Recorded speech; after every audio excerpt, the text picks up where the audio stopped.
profesor, para mí el modelo por competencias se me hace importante, se me hace interesante. ¿Por qué no se integran los dos modelos? El modelo educativo integral, valga la redundancia, o el modelo educativo por competencias.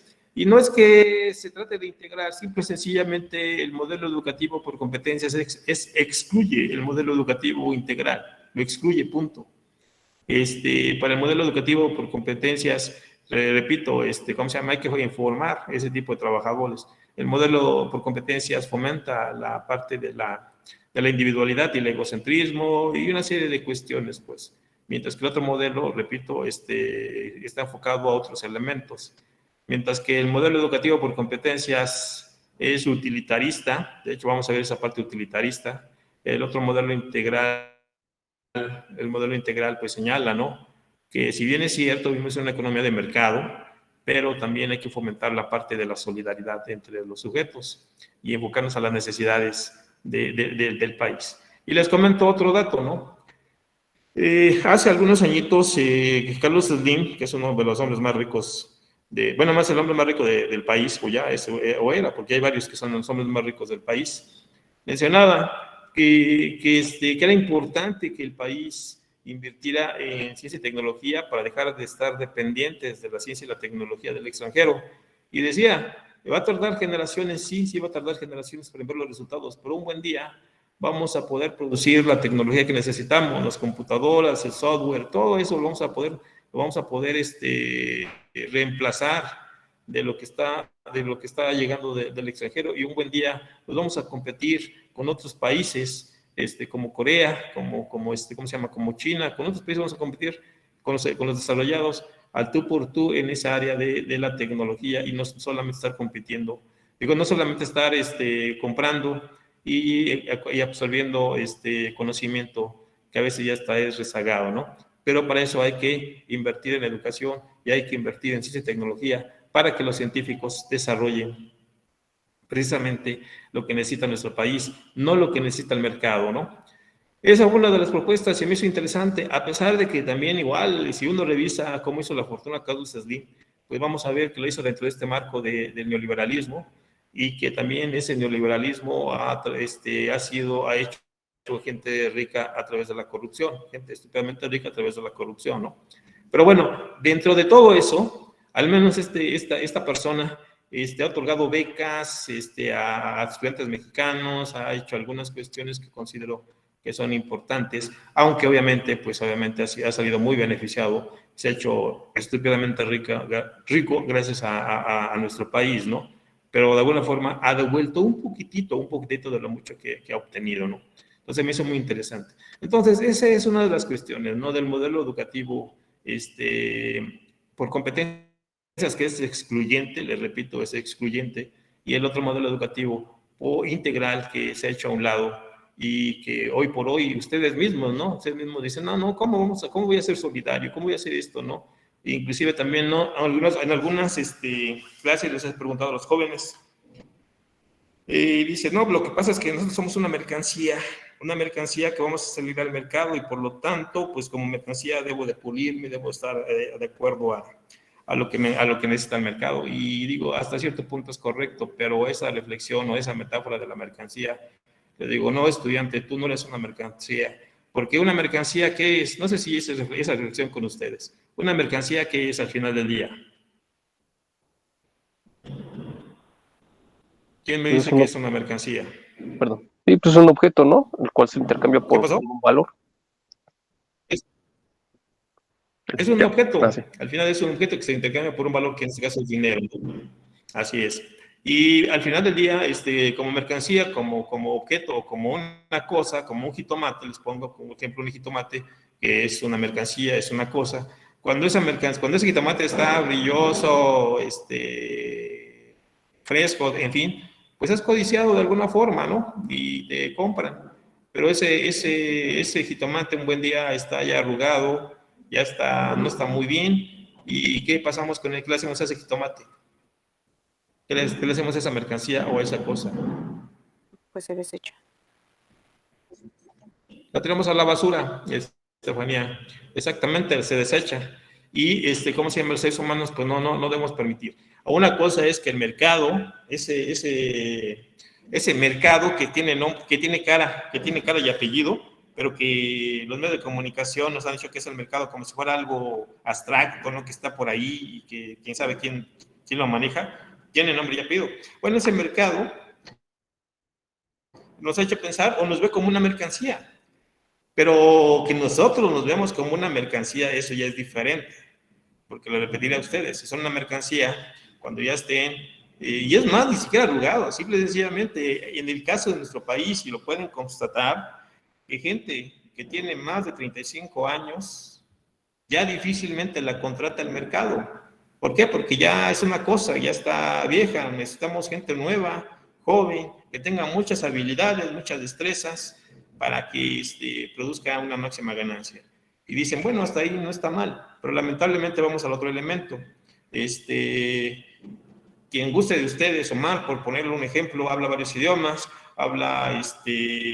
maneja varios equipos, en fin, y va al mercado.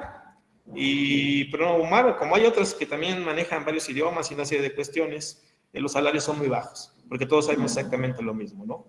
Entonces, es cuando dices, bueno, ¿qué está pasando? Me preparé tanto para que gane yo un salario muy bajo en el caso de nuestro país. En otras partes del mundo, pues sí te reconocen esa parte de tus habilidades, ¿no?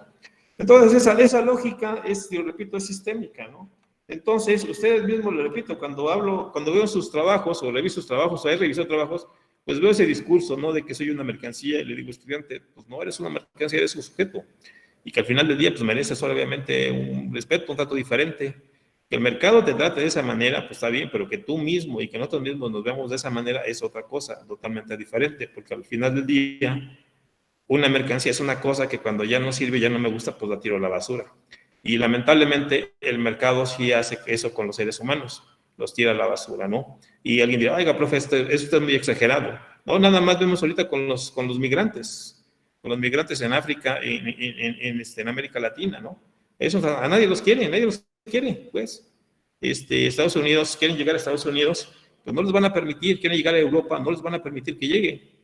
Y los dejan en sus lugares donde llegaron las empresas globales, donde acabaron con su forma de producir, donde acabaron con muchas cosas y que ahora pues tienen que estar ahí en sus lugares, muriéndose de hambre, con delincuencia y una serie de cuestiones, pues. Entonces, esa es una de las cosas de la parte de la globalización que me estoy adelantando, pero que tiene que ver mucho que ver. ¿Cómo se va cambiando poco a poco? ¿Cómo es este proceso, pues? Este proceso no es de un día para otro, sino que ha llevado poco a poco esta transformación de nuestro pensamiento, de nuestra forma de hacer las cosas. Y que, repito, la educación juega un papel muy importante en este sistema. Pero todavía más, repito, en los 80s en los 80s trataron bajo esa lógica, de modificar los sistemas educativos. En el caso de México, se empezó a manejar, ¿no? Que los jóvenes deberían de pagar la escuela o deberían de pagar algo de la escuela, porque lo que no se cobra, lo que es gratis, supuestamente los mexicanos o la gente no lo aprovecha, ¿no? Por lo tanto, empezaron con esa parte de que había que cobrar mínimo algo, ¿no? Y ponían el ejemplo de la UNAM, que decían, es de que muchos jóvenes no pagan absolutamente nada y, ¿cómo se llama? Y se gasta más dinero en cigarros y no sé, de cosas que pagar. Entonces trataron de incrementar las cuotas, pero inmediatamente los estudiantes reaccionaron y obviamente detuvieron ese proceso, ¿no? Como no pudieron bajo esa lógica, utilizaron otro proceso, señalar en relación a la calidad educativa. Decían las escuelas que, bueno, hubo dos proyectos. Uno tiene que ver con el bono educativo. ¿Y cuál era ese bono educativo o esa beca educativa? Se habló en el sentido de que los mejores estudiantes de las diferentes escuelas, que cuando salieran de la secundaria, la preparatoria, en fin, y que sacaran los mejores promedios, se les iba a dar un bono educativo o una beca. Y ellos iban a decidir a qué institución educativa iban a ir a estudiar. Y supuestamente la de mejor calidad es la que el estudiante iba a elegir. Entonces, obviamente, le doy a Manuel su bono educativo, porque él sacó 10, y él va a decidir si viene a estudiar al Politécnico, o va a estudiar a la UNAM, o va a irse al TEC de Monterrey, o va a irse a la Ibero, o va a irse a otra escuela, supuestamente, donde es la mejor calidad, ¿no? Entonces, estuvo mucho ese debate.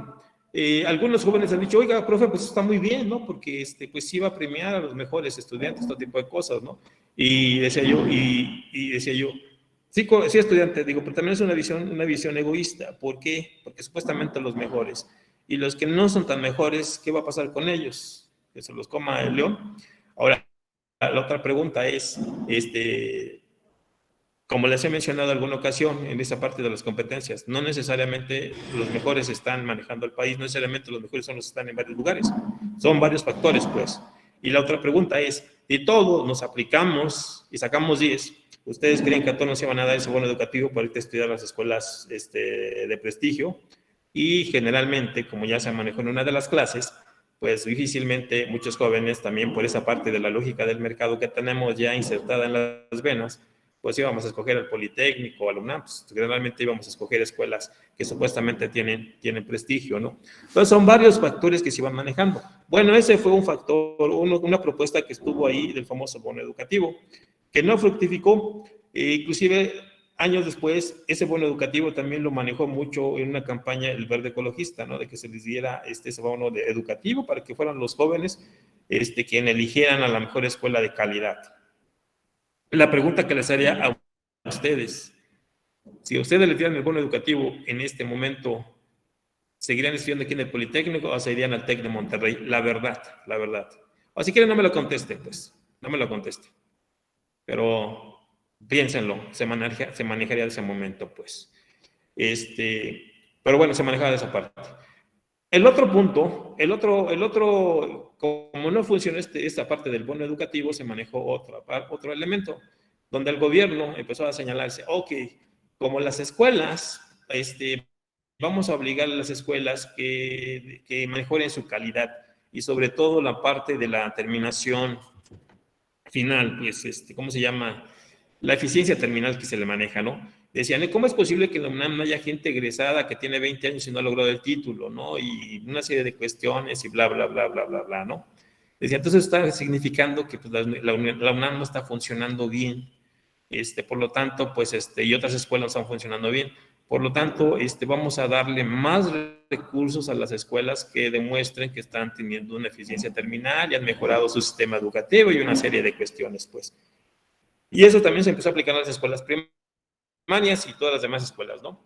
Y los papás son los que van a decidir sobre en qué escuela van a meter a sus estudiantes. Y las escuelas que tengan mejor calidad educativa, y digo entre comillas calidad educativa, pues son a las escuelas que les vamos a dar más apoyos.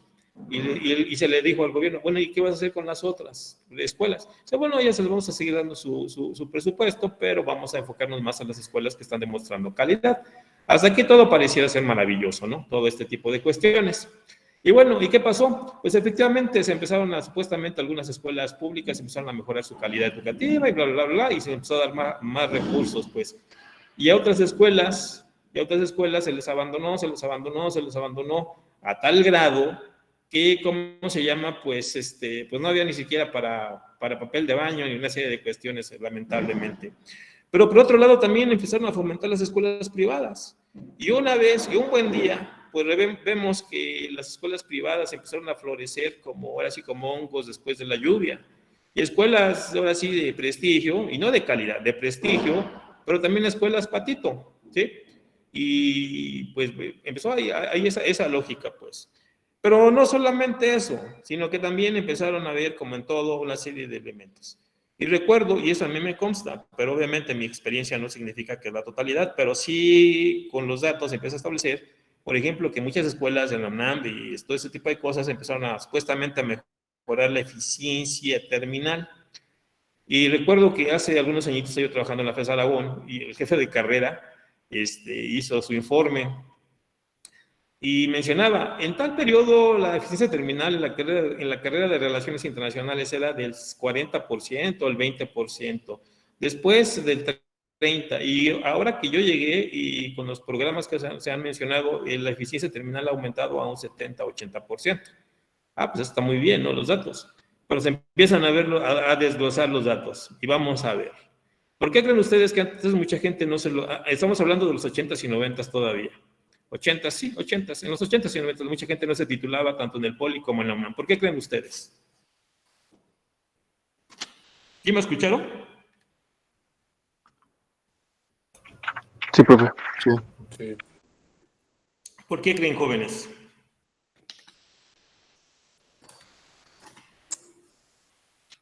¿Ni idea? Yo creo que por la situación económica, ¿no? Bueno, en dado caso, luego uno sale a trabajar y ya no.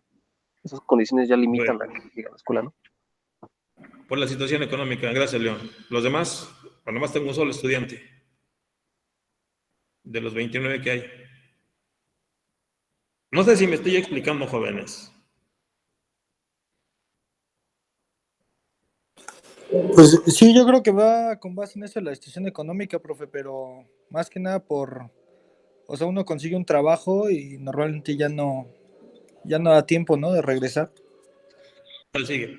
Sí, tiene que ver con una parte de los factores económicos, como acaban de mencionar todos los compañeros, que no se terminaban las carreras. Pero también había otro elemento que era fundamental, y que antes mucha gente hacías tu tesis, y si no sustentabas tu tesis, no pasabas, punto. No sé si ustedes tengan su papá o algún familiar ya mayor que se tituló en la década de los 70 o en los 80, que iban y hacían su examen profesional y si no sabías, te reprobaban. Es decir, las exigencias para que te lograras titular, así como el hecho de que pasaras las materias, era muy, muy, muy fuerte, ¿sí? Entonces, con esa lógica se empezó a flexibilizar cada vez más y más y más. Y una ocasión estaba yo comentando, no se lo dije en su cara de este cuate, pero me dio risa cuando empezó a manejar lo de los datos, pues. Y dije, pues casi contigo un día vas a juntar a todos los jóvenes ahí en la explanada y los vas a titular de forma masiva, ¿sí? Lo que pasa que es que se empieza a flexibilizar precisamente con la finalidad de cumplir los objetivos que estaban planteando de eficiencia terminal. Pues órale, de momento cualquier tesis, órale, hay que aprobar al estudiante y ya nomás se hacía el trámite y ya se titulaba pues. A mí me tocó revisar tesis que no tenían ni objetivo, no tenían ni hipótesis, faltas de ortografía y todo tipo de cosas, ¿no? Y todavía le decía al estudiante, oye, estudiante, ¿sabes qué? Pues me voy a tardar revisando tu trabajo tantas semanas. Pero ¿cómo, profesor? Si otros profesores están revisando en una semana, 2 semanas, pues. Le digo, mira, si quieres que te revise tu trabajo, yo me voy a tardar tanto tiempo, no me están pagando para revisar trabajos, es una parte de mí, pero no voy a estar trabajando. Pues, entonces empezamos a revisar y faltas de ortografía, una serie de cuestiones, pues. Entonces, una ocasión platicando, oye, digo, ¿sabes qué está pasando esto? Sí, pero es de que tenemos esa orden de que pues, hay que pasar a todos, ¿no? Y luego no solamente eso, empiezan a surgir una nueva forma, unas nuevas modalidades de titulación. Que si pasaste todos los créditos, te titulas, que experiencia profesional te titulas, y que experiencia no sé qué te titulas, todo tipo de cosas, ¿no? Quizás a algunos sí les moleste esto, pero ahorita les voy a preguntar cuál fue lo que provocó esa situación. Pues resulta que en la década de los 70, en la década de los 80, cualquier sujeto que tenía un título del Politécnico, de la UNAM o X, pues era precisamente, ya era un prestigio, ya era una recomendación prácticamente, ¿no? El hecho de que te titularas de esas instituciones, ¿no? Porque sabían de la exigencia en la calidad educativa, ahora sí de la calidad educativa. Años después, prácticamente el título del caso de la UNAM, y yo supongo que del Politécnico también, pues ya prácticamente no significa nada, ¿no? Además de que te exigían el título de licenciatura, te exigen el título de maestría, título de doctorado, postdoctorado y bla, bla, bla, bla, bla.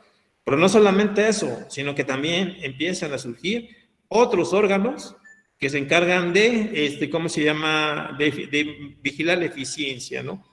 Y ahora resulta que aparte de que ustedes tienen que tener su título de ingenieros, además deben de pasar un examen, ¿cómo se llama?, de organismos autónomos sobre, no recuerdo ahorita, se me acaba de olvidar el nombre, pero que les piden, ¿no?, para que demuestren que tienen la capacidad para desempeñar la profesión.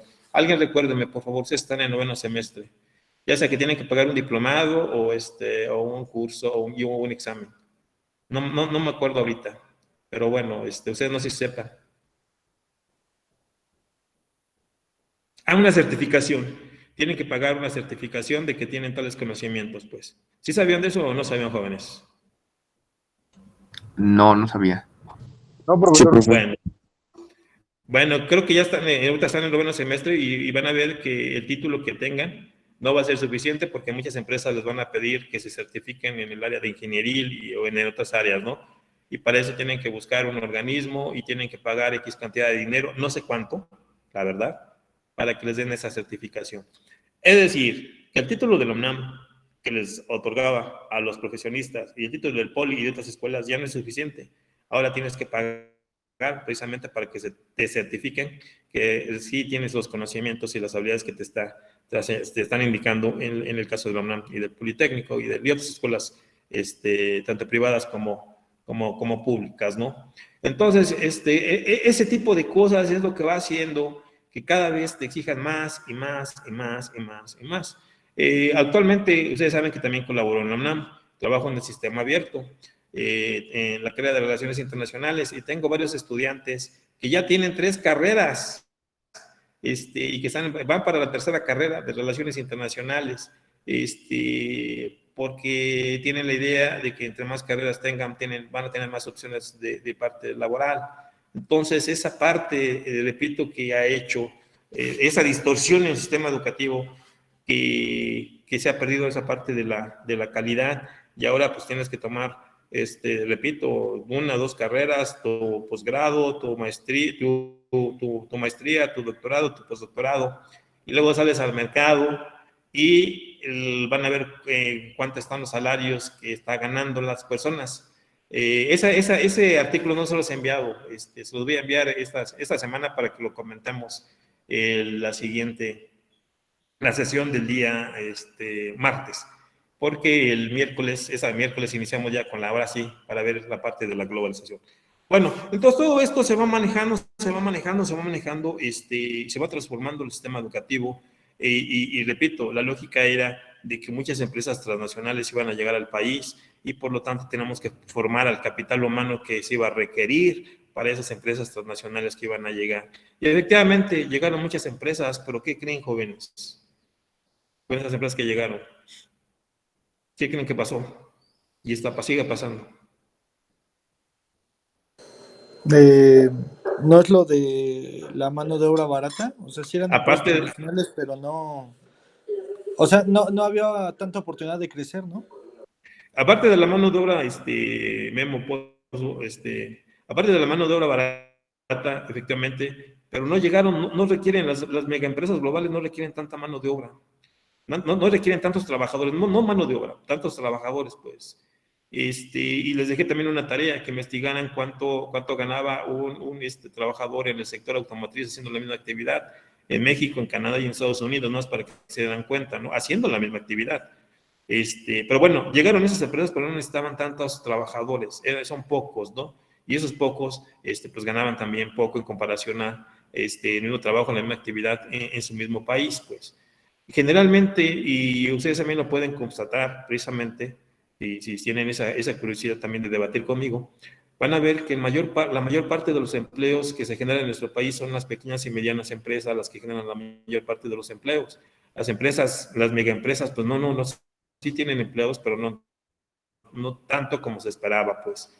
Entonces ahí donde también fue una mentira también esa parte de que iban a contratar, iban a llegar empresas, iban a pelear por los trabajadores, y de acuerdo a la ley de la oferta y la demanda, cuando llegaran muchas empresas y hubiera pocos trabajadores calificados, pues obviamente esos trabajadores calificados iban a ser muy codiciados e iba a incrementarse el salario de esos trabajadores. Lamentablemente no fue así. Y lo peor de todo esto es de que cualquier empresa global tiene todas las facilidades, todas las oportunidades, y además, como también van a ver, les dan contratos leoninos o contratos muy favorables para que lleguen y se instalen y por décadas, ¿no?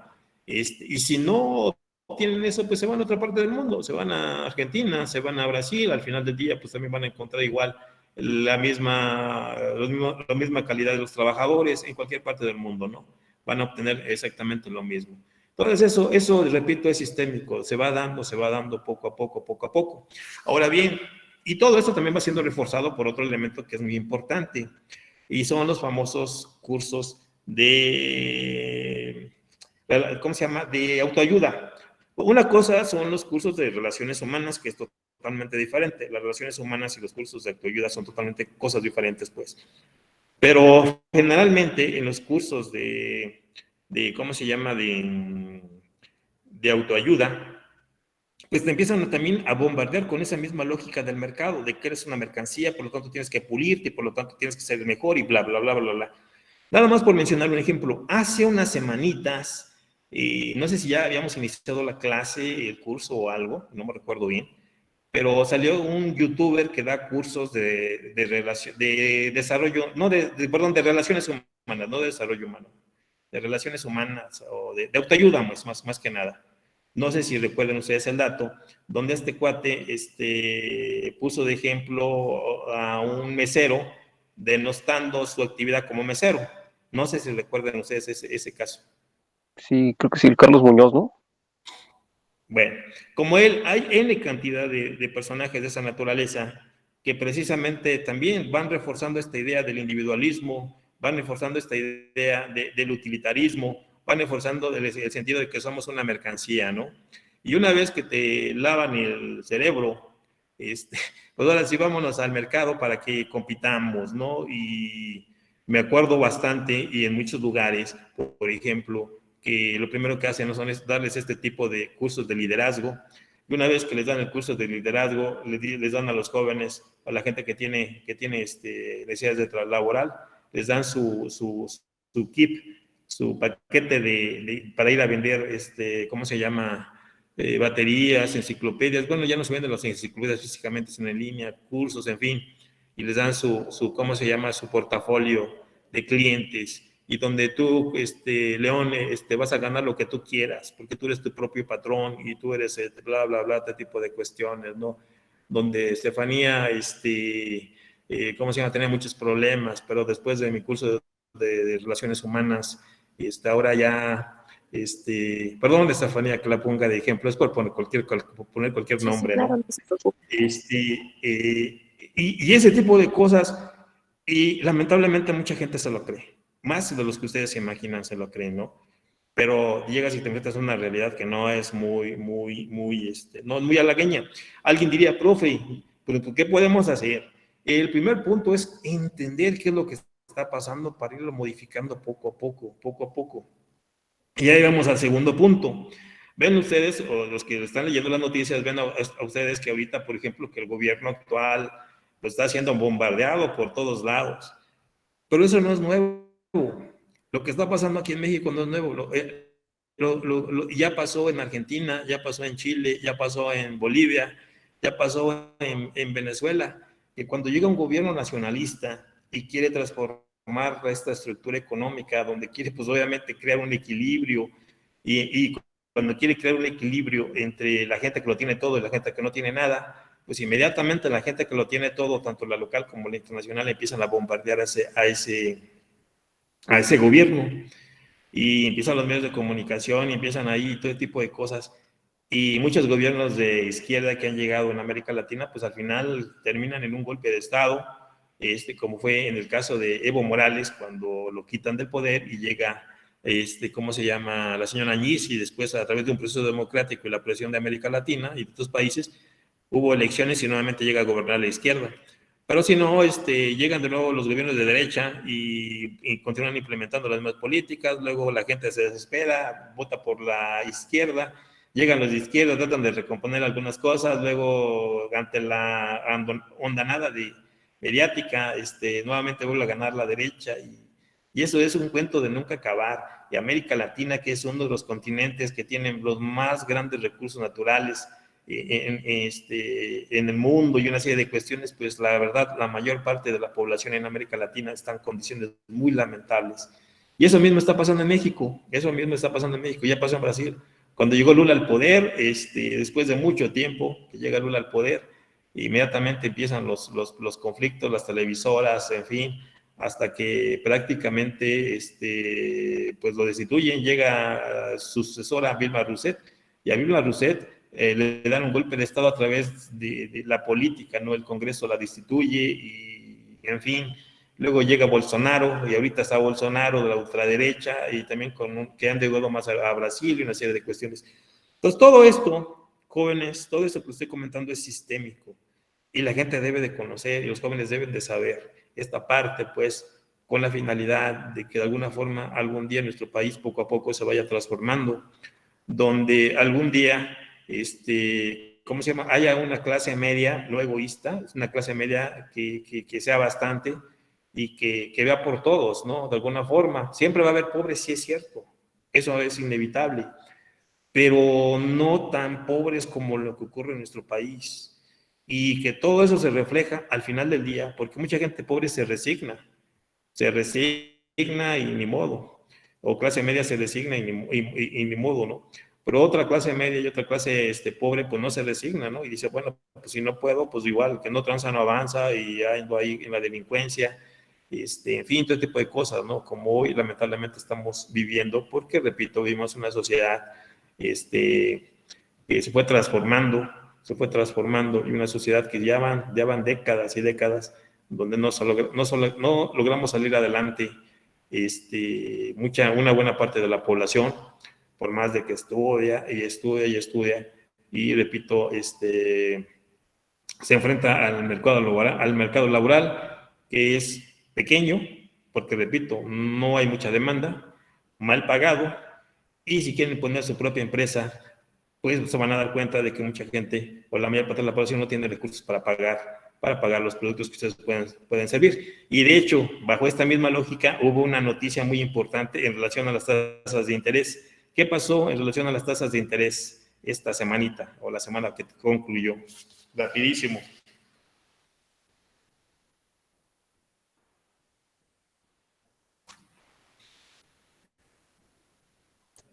¿Qué hizo Banco de México, jóvenes? Subió las tasas de intereses, ¿no? Sí, subió las tasas de interés. Ahora nomás tengo 2 estudiantes. Estaba la tasa de interés, creo que al 4.5, es igual 5 puntos más, ¿no? ¿Y cuál era el objetivo de esto, no? Supuestamente, de alguna forma, controlar la inflación. Pero aquí hay un problema, jóvenes. En el caso de la estabilidad económica que hemos estado viviendo, y sinceramente, pues sí, se ve una estabilización económica desde el periodo de, ¿cómo se llama?, de Calderón, Fox, en fin, hasta el día de hoy, ha tenido un costo muy alto. Pues, ¿por qué? Porque ¿qué significa el hecho de que haya subido la tasa de interés más? Pues que el dinero aquí en México es muy caro. El dinero es muy caro. Entonces, pues la gente pues tiene poco dinero, ganas poco, y si te quieres comprar más cosas, pues tienes que endeudarte. Y si te endeudas, pues esa deuda es más cara, ¿no? Entonces, la mayor parte de los mexicanos, como ya se los mencioné a ustedes, pues tenemos poco dinero para poder consumir. Entonces, a la hora de tener poco dinero para poder consumir, pues obviamente pues los productores, los pequeños, pues no pueden subir más sus precios, aunque lo hacen, pero pues no pueden porque de alguna forma pues bajan sus ventas, ¿no? Alguien diría, profe, pero ¿por qué está subiendo el huevo y este tipo de cosas? Sí, porque hay productos que lamentablemente son de primera necesidad. Entonces, o suben, o digo, los consumes o los consumes, porque pues no hay otra manera. Pero hay otros productos que pues la gente pues se tiene que sacrificar, y que también impide que la economía se desarrolle, ¿no? Voy a mencionar a ustedes, por ejemplo, los electrodomésticos, las computadoras, en fin, ese tipo de cosas, bueno, que las importamos, a pesar de eso, de que las importamos. Pero la gente pues no tiene dinero para estar cambiando de televisión cada temporada, ¿no? Y eso también inhibe la producción de los componentes que tienen esas televisiones locales, ¿no? Entonces, al final del día, y como conclusión de esta idea de las tasas de interés aquí en México son muy altas, y si suben, obviamente, pues, ¿cómo se llama? El dinero es muy caro, y cuando tienes un billete de 500, pues no vas a querer gastarlo, ¿no? Y si quieres comprarte algo, pues te aguantas o te endeudas, pero esa deuda, pues va a ser muy cara para la mayor parte de los mexicanos. No sé si me he estado explicando, jóvenes, esta lógica, esta dinámica que está. Sí, profesor. Bueno, ahora vamos a hacer a un lado esto y vámonos a lo de los cuadritos. Estaba yo esperando que abriera el archivo y vamos a hacer un análisis de lo que yo les dejé investigar a ustedes. Y el primer punto, a ver si están por equipos, el equipo número 1, ¿cuál sería su primera apreciación en el sentido de cuánto invierte en educación nuestro país, México, en comparación a, en educación, en comparación a Cuba? ¿Aquí está el equipo 1? Sí, profe. ¿Quién me dice? ¿Quién me dice? ¿Cuánto invierte nuestro? Bueno, y lo pongo como gasto porque para muchos países son gastos, mientras que para otros países son inversiones. ¿Cuánto invierte México en educación y cuánto invierte Brasil en educación? Y de una vez agregamos Cuba. A ver, permítame. Nosotros investigamos que Cuba invierte el 12.8 y México el 6.2. ¿Sí, Estefanía? 6.2 México, Cuba 12. ¿Y qué más Ajá. dijo Brasil? Brasil. 5.1 Brasil. Brasil, ajá. Ujú. 5.1. De este pequeño, de esos tres ejemplos, Brasil, Cuba y México son países latinoamericanos. ¿Cuál sería la reflexión de ustedes? ¿Qué ven en esos números? Ahorita vamos a tratar de hacer un pequeño análisis, un pequeñito, pero díganme el equipo 1. Pero nomás trabajó del equipo 1, Pues que Estefanía. comparado a los números de otros países más desarrollados, es muy baja la inversión. Sí, pero ahorita, gracias Nancy. Ahorita enfoquémonos ¿cómo se llama? A México, Brasil y Cuba.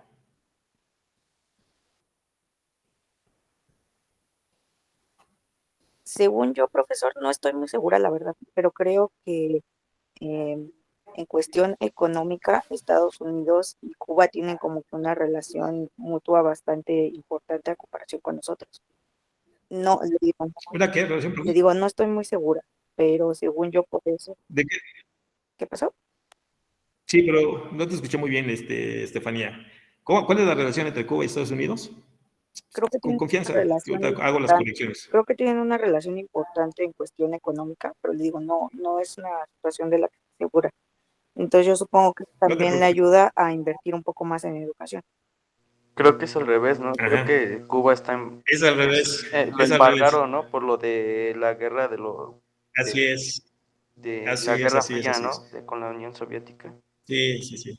Sí, bueno, vamos a. Ese es otro tema que también es un poquito complejo. Lo puse también de forma trampa. Estefanía, compañeros, en el caso de Cuba es al contrario. Tiene una relación muy, muy, muy, muy difícil con Estados Unidos. La economía cubana está bloqueada. Precisamente por eso no puede crecer la economía cubana. Precisamente porque supuestamente es una economía socialista, que si lo vemos también ya no es socialista por otros elementos. Pero bueno, ahorita no vamos a entrar al debate. Nada más mencionar a ustedes, México aproximadamente el 6%, y eso, si no mal recuerdo, ya está incluyendo la educación privada, pero realmente en la parte real, México no llegamos ni al 5% en educación. Cuando les mencionaba yo que en los 70s la UNESCO decía que para que un país saliera en desarrollo tenía que invertir por lo mínimo el 4%, en los 70s, estamos 80, 90, ¿cuántos? 50 años más o menos, y apenas estamos llegando al 5% en educación.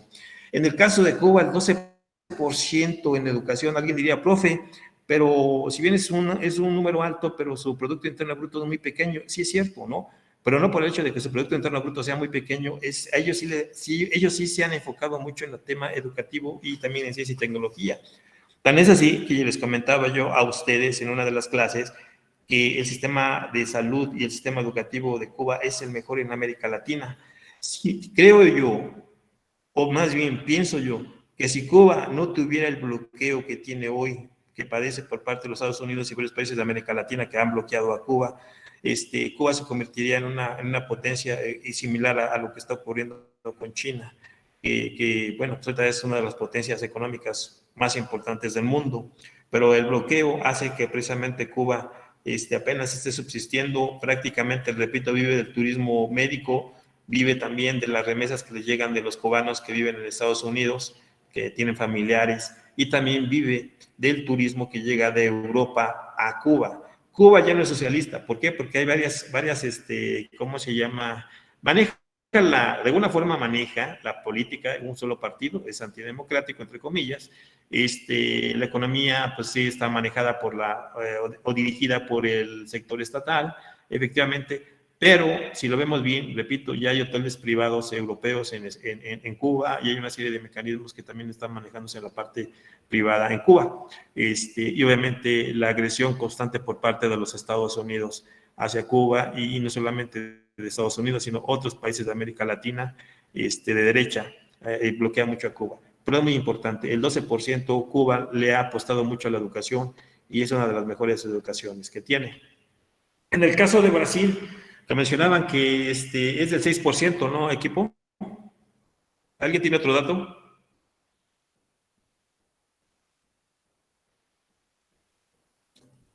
¿Jóvenes? ¿De cuál, perdón? De Brasil, de Brasil. No, yo igual tengo que el equipo... 6.24. Ajá, 6.24. En el caso de Brasil también es interesante lo que se está invirtiendo en educación y también se ha reflejado en el sentido de que Brasil en los últimos tiempos ha logrado también ya exportar tecnología, exporta computadoras a nivel internacional, exporta también, ¿cómo se llama? Estaba desarrollando aviones, me parece, algo así estaba haciendo en el caso de Brasil. Sin embargo, también la población que tiene, que es bastante, y un buen porcentaje es analfabeta, lo mismo que ocurre, igual que en México, que hay un pequeño grupo de gente estúpidamente rica en Brasil, y la mayor parte de la población vive en la pobreza. Por ejemplo, hay dueños en Brasil, hay ¿cómo se llama? Rancheros, o no sé cómo les llaman ahí en Brasil, que sus ranchos más o menos sus ranchos es como todo el estado de Sonora o de Chihuahua son sus ranchos, ¿no? Y la mayor parte de la población o una buena parte de la población pues no tenía tierras para sembrar ni nada. Por eso ahí surgió un movimiento que se llamaba Los Sin Tierra. Entonces es ahí donde hay unas grandes desigualdades, lo mismo que ocurre aquí en México, donde un pequeño grupo de la población brasileña es estúpidamente rica y la mayor parte de la población está en pobreza. Sin embargo, repito, cuando llega Lula al poder, empieza a transformar un poquito la economía y empieza también, obviamente, a mejorar el nivel de vida de la población, de la clase media y de la gente pobre. Sin embargo, también los embates de la derecha en Brasil, los medios de comunicación, así de personajes, pues hacen que, pues obviamente, la izquierda en Brasil pues pierda las elecciones. Y ahorita también creo que va dentro de algunos añitos o un año o X, poco tiempo va a haber elecciones nuevamente en Brasil y están nuevamente perfilando a Lula para que tome el poder. Pero sí se maneja de esa manera. Entonces la educación sí es muy importante en esa área. Ahora vamos a analizar otro materia educativa, otro de los países que se me hacen muy interesantes hacer la reflexión. Por ejemplo, de los desarrollados, cuánto invierte, China y en ciencia y tecnología. Vamos a ver el caso de Israel, que me llama mucho la atención. ¿Cuánto invierte Corea del Sur en educación y en ciencia y tecnología? ¿Y cuánto invierte Israel en esos mismos rubros, jóvenes? ¿Quién me dice? ¿Equipo 2? ¿Hay alguien del equipo 2? Sí, profe. Nosotros tenemos que para Corea, Israel es casi lo mismo en ciencia y tecnología, 4.8 para Corea y 4.95 para Israel. Es correcto. ¿Y qué ven ustedes? En relación a las patentes, ¿qué ven? ¿Se refleja o no se refleja? Sí, profe. ¿Sí se refleja la inversión de la ciencia y la tecnología en las patentes? Para Corea del Sur, sí, pero Israel no. Israel no. Eso es interesante. Y fíjense ustedes, ahí también lo que me llama mucho la atención, ahorita checo el dato, del caso de Israel, las patentes. ¿Cuánto están las patentes de Israel? Por ejemplo, en el caso de Corea del Sur, mencionaban que invierte 4.4 en educación y 4.5 en ciencia y tecnología, ¿no? En el caso de Israel, 6 en educación y 4.9, casi 5 ¿cómo se llama? En ciencia y tecnología. Y me dicen que en el caso de Corea sí se refleja en las patentes y en el caso de Israel no. Pero bueno, ¿cuál creen ustedes que sería en este caso el por qué no se refleja en las patentes en el caso de Israel? Porque es muy interesante esta parte. Y ahorita les doy mi comentario.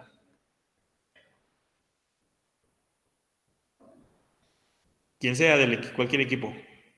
Por cierto, ya se va a Igual acabar la clase y les mando otro link, ¿no? Para continuar. Adelante. yo creo Adelante, que es igual compañero. por lo mismo de todos los problemas que tiene con otros países. Los problemas. de guerra. Sí, sí. Pero fíjate, ahí está lo interesante de esto. El caso de Israel, su Producto Interno Bruto gasta mucho en armamento, ¿no? Precisamente por el hecho de que vive entre enemigos, ¿no? En constante guerra. Pero también el nivel de vida de la población israelí y una serie de elementos que tiene, no es posible, no es, ¿cómo se llama? No se puede entender si no es con la venta de armas. El primer vendedor de armas, o el segundo, está entre Estados Unidos, los rusos, los chinos, los alemanes y los judíos. Los judíos producen armas de alta tecnología, producen una serie de elementos, pues, y que también se refleja precisamente en su nivel de vida. Tan es así que inclusive se ha criticado a los judíos, porque son los mismos judíos que les venden las armas a los árabes, ¿no? Precisamente. Pero bueno, su tecnología también está de punta, pero es una tecnología, repito, de guerra. Han creado muros de tercera generación para separar a las ciudades judías de la parte palestina. Inclusive, no sé si se recuerdan ustedes que cuando Donald Trump quería reiniciar la construcción de un muro, y no iba a ser un muro cualquiera, iba a ser un muro ahora sí de tercera generación, pues uno de los principales, ¿cómo se llama?, que participaron en el proyecto eran los judíos, porque los judíos han especializado en construir esos muros de alta tecnología, tanto para el subsuelo como para la parte del cielo, pues, en relación a la parte de la seguridad, ¿no? A crear prácticamente fortalezas. Pero bueno, entonces, podemos observar podemos hacer un análisis más de cada país, lo que está ocurriendo en la India, en la educación, en fin, pero podemos sintetizar en ese sentido que hay una relación muy fuerte entre la inversión en ciencia y tecnología y las patentes, que al final del día es conocimiento.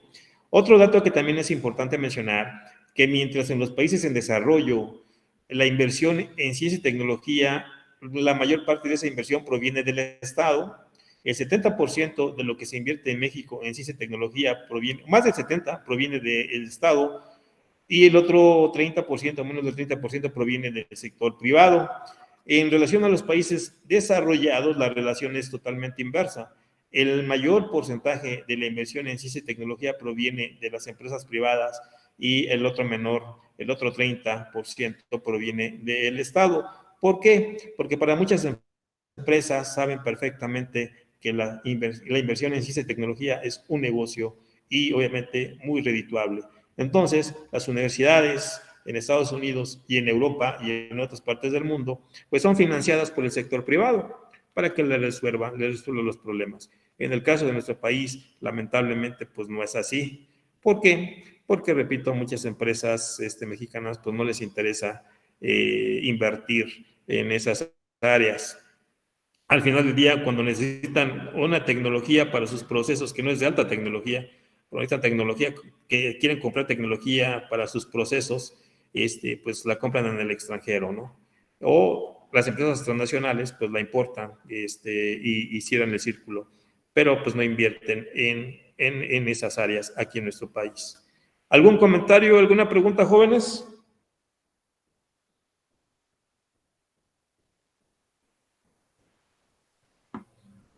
Por el momento ninguna. No, profe.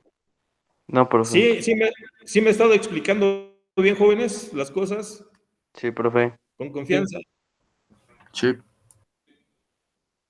Y les repito, todo esto lo pueden ustedes checar en los periódicos. Por eso les mencioné a ustedes que era importante que revisaran algún periódico o algún noticiero para poder estar debatiendo las ideas de lo que yo les estoy presentando y decir, profe, no es correcto, profe, esto, o tengo dudas sobre estos temas. Ahí están, para que no piensen que ¿cómo se llama? Soy tendencioso, ¿no? Porque también igual a veces me ponen ahí.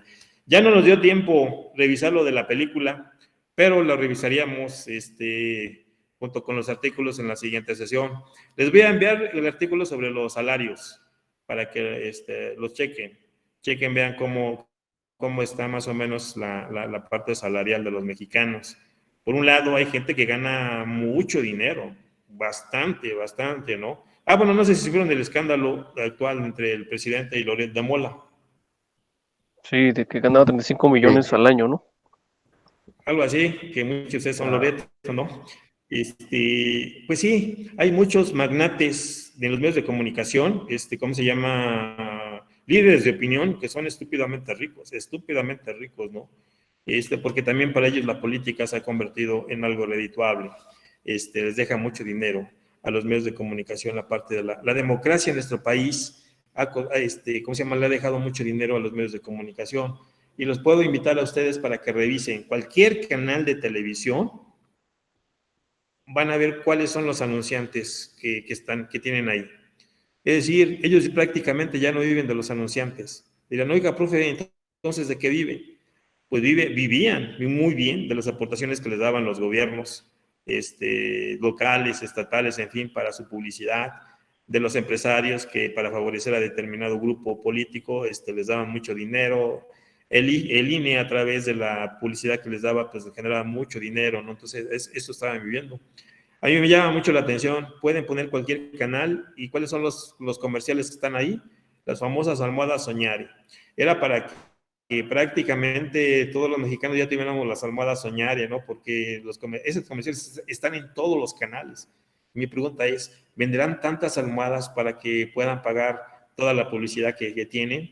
Otro de las, ¿cómo se llaman? De los que están vendiendo mucho, bueno, en todos los canales promueven lo mismo, son las famosas baterías, ¿cómo se llaman? Bueno, las que quieran. Era para que todos los mexicanos, pues ya habíamos comprado, ¿cómo se llama? Esas baterías, pues. Entonces sí me llama mucho la atención cómo se ha manejado esta parte, ¿no? Del dinero en la publicidad y para favorecer a determinados grupos políticos. Pero bueno, eso ya será otra de las cuestiones que analizaremos, pues. En la siguiente sesión vamos a ver ya qué es la globalización, con una presentación que me va a llevar 2 clases sobre qué es la globalización. Estaba yo viendo que una forma de hacer el examen sería a través de aquí. A ver, Ernesto, ¿qué es esto? Nancy, ¿qué es esto? Porque veo que solamente algunos van a contestar y los demás creo que no. Entonces ya tengo la fórmula para hacer mi examen, jóvenes.